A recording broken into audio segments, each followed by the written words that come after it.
तो हम चलते हैं सबक नंबर 34 बी।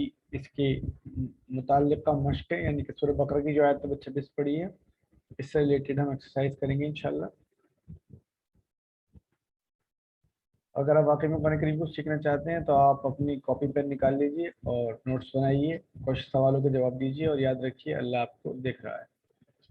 वाहिद की जमा है, जमा का वाहिद बनाइए। अमसाल जमा हो गया, इसकी सिंगुलर हो जाएगा, वाहिद हो जाएगा मसल।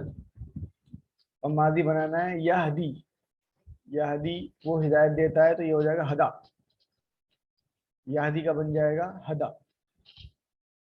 और आपको फ़िक्रे याद करने होने चाहिए। ला यस्तही नहीं शर्माता, ला यस्तही, ला का मतलब नहीं, यस्तही वो शर्माता नहीं, वो शर्माता। अं यद्रिबा मसलम मा, के वो मिसाल दे, बाऊदतन फमा फौकाहा, मच्छर या उससे भी फौकियत वाली।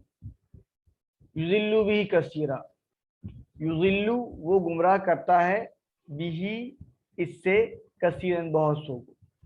युजिल्लु भी कसीर वो गुमराह करता है इससे बहुत सो को, मतलब इस मिसाल के जरिए से। और अल्लाह का कानून ऐसा है कि उसकी मिसाल आने के बाद भी उस पर अगर रूगर्दानी करते हैं तो गुमराह हो जाते हैं। अल्लाह किसी को बाय रास्त न गुमराह करता ना हिदायत देता, ये उसका कानून है जिसके थ्रू हिदायत और गुमराही हो जाती है।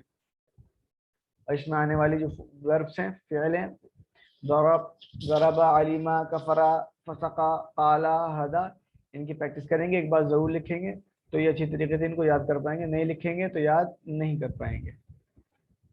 तो अल्हम्दुलिल्लाह ये हमारा पोर्शन चैप्टर नंबर 34 का भी पोर्शन भी कंप्लीट हो गया है।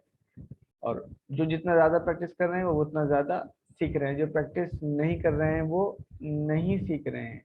तो हमें चाहिए कि हमें प्रैक्टिस करनी चाहिए, प्रैक्टिस करेंगे तो बहुत अच्छी तरह सीख